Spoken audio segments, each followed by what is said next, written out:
In the instant case, the applicant is not in a gazetted detention center but his own home. The evidence here clearly shows that the applicant has been confined in his house since the 14th January 2021. The respondents state that the restrictions are not custody but are to give the first applicant necessary protection. By their own admission, the respondents concede that the applicant's movements have been restrained by confining him in his home. Does that amount to restricting his liberty? Liberty is defined by the Black's Law Dictionary 8th edition as freedom from arbitrary or undue external restraint, especially by a government. Without dwelling on this legal definition, a lack of unrestrained movement or freedom to choose would fit a definition of lack of liberty. Considering the above, I find that the respondents have indeed had the personal liberty of the applicant curtailed.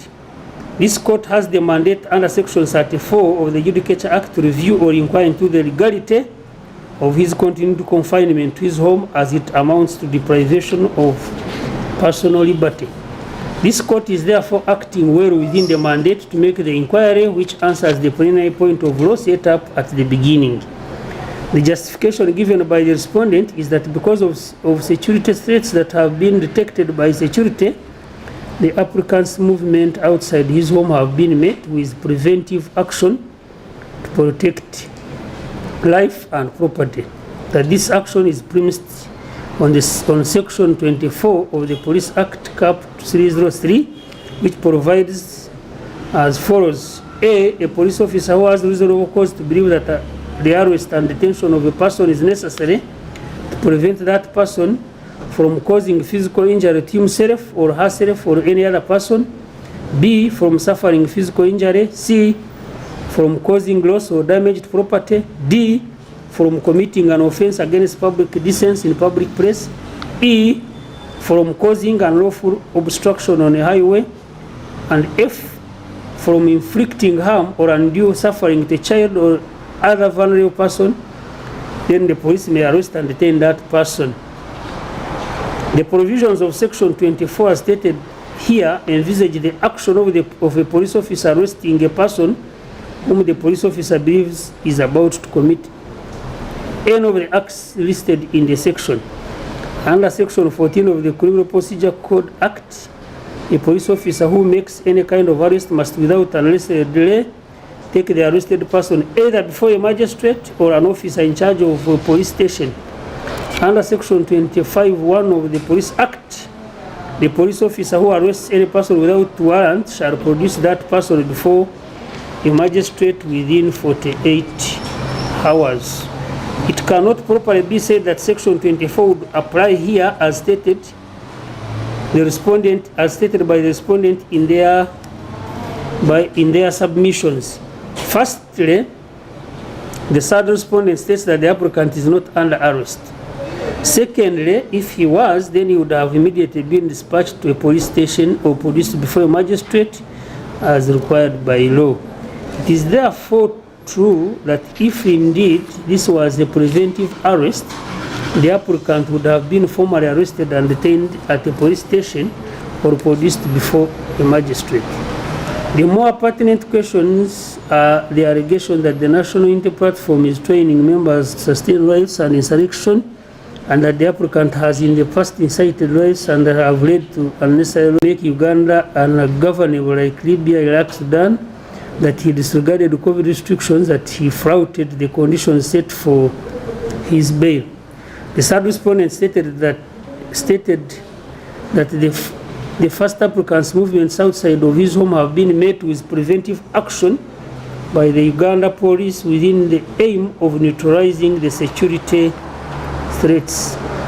The respondent submitted that the actions of the applicant are intended to destabilize the peace in the country, that the respondents are charged with ensuring public safety and general right to life of Ugandans, that under Article 47 of the Constitution, in the enjoyment of rights and freedoms, no person shall prejudice the fundamental rights of others or the public interest. Mr. Medard Segona for the applicant submitted these allegations constitute suspicion of crime which should be handled according to the due process of law, that they cannot form the justification for holding the applicant incommunicado. This court agrees that it is true these are all serious allegations of grave offenses. In the circumstances, since the third respondent states that it has the evidence, it would be proper to follow the due process of the law with regard with all the allegations made against the applicant. The options are to produce the applicant in court to face trial or to lift the restrictions. Due process has been defined as the conduct of legal proceedings according to established rules and principles for the protection and enforcement of private rights, including a notice and the right to a fair hearing before tribunal with power to decide the case. This is in accordance with Black's Law Dictionary 8th edition. Article 23, Clause 1 of the Constitution of the Republic of Uganda stipulates that no person shall be deprived of personal liberty except in any of the following cases which are listed, and in subclause C, for the purposes of bringing that person before court in execution of the order of a court or upon reasonable suspicion that the person has committed or is about to commit a criminal offense under the laws of Uganda, and under subclause B, for the purpose of preventing the spread of an infectious or contagious disease.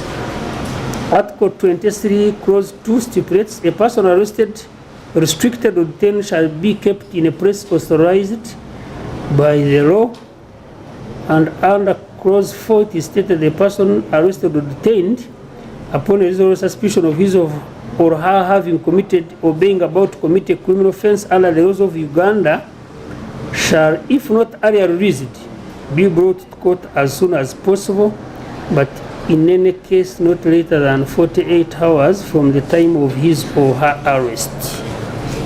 And Clause 5 provides that any person restricted or detained, the next kin of lawyer, personal doctor, or that person shall be allowed to have reasonable access to that person, and other subclause C, that a person shall be allowed access to medical treatment, including at the request and at the cost of that person access private medical treatment. Under Clause 9, the right to order of habeas corpus shall be inviolable and shall not be suspended. As the applicant has been held from the 14th of January on the allegation stated in the IAIGP Edward Ochom's affidavit, then the specific fundamental right in Article 23 of the Constitution reproduced above would apply with full force in this case. This way, the public interest, including the greater well-being society, is properly balanced against the individual rights of the applicant. If indeed he is a danger to society, the due process of the law must be allowed to take course. Having considered all the circumstances of this case, it is my finding that the continued indefinite restriction and confinement of the applicant to his home is unlawful. In the result, it has been established that his right to personal liberty has been infringed. The first issue is therefore answered in the affirmative. On the second issue of whether the applicant is entitled to the remedies sought, the applicant had prayed for a writ of habeas corpus. This court will proceed under Section 34 of the Judicature Act as cited above, and Rule 6 of the Judicature Habeas Corpus Rules, which stipulates, without prejudice to Rule 4.1 of the rules, the court hearing the application of a writ of habeas corpus may, in its discretion, order that the person restrained be released, and that order shall be sufficient warrant to the officer in charge of a prison, police station, public officer, or any other person for the release of the person under restraint. Having found, as I do, that the restrictions imposed on the applicant are unlawful, it is hereby ordered that they are lifted. Consequently, an order for restoration of the personal liberty of the applicant is hereby issued. Secondly, the respondent made a prayer for the applicant to comply with the standard operating procedures with regard to COVID-19. This court takes judicial notice of the violent nature of COVID-19 and the above public health necessity to comply with the SOPs. It is therefore hereby ordered that the applicant shall comply with the SOPs set by the authorities. The applicant is accordingly granted costs of this application.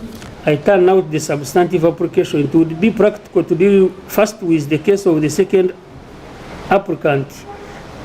As filed, the application and the affidavit in support state that both applicants are restricted. It is the position of the respondent, as averred in AIGP Edward Ochom's affidavit in reply, that the movements of the second applicant, one Barbara Kyagulanyi Itungo, and the other members of her household have not been restricted in any way.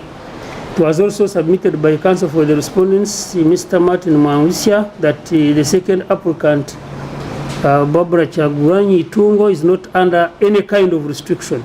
The application states that Barbara Kyagulanyi Itungo, the second applicant, is indeed restricted and prays for appropriate orders.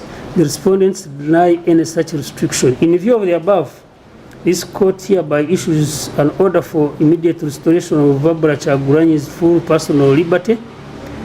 Turning back to the application of the pertinent facts as this court discerns them, that the first applicant was a presidential candidate in the just concluded presidential elections.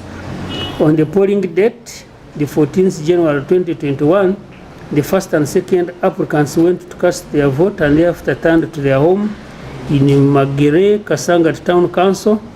That evening, their homestead was surrounded by several soldiers and police officers. It was stated that during the campaign period, the first applicant has been arrested and charged with several offenses. A number of conditions were set before he was finally granted bail on 20th of November 2020.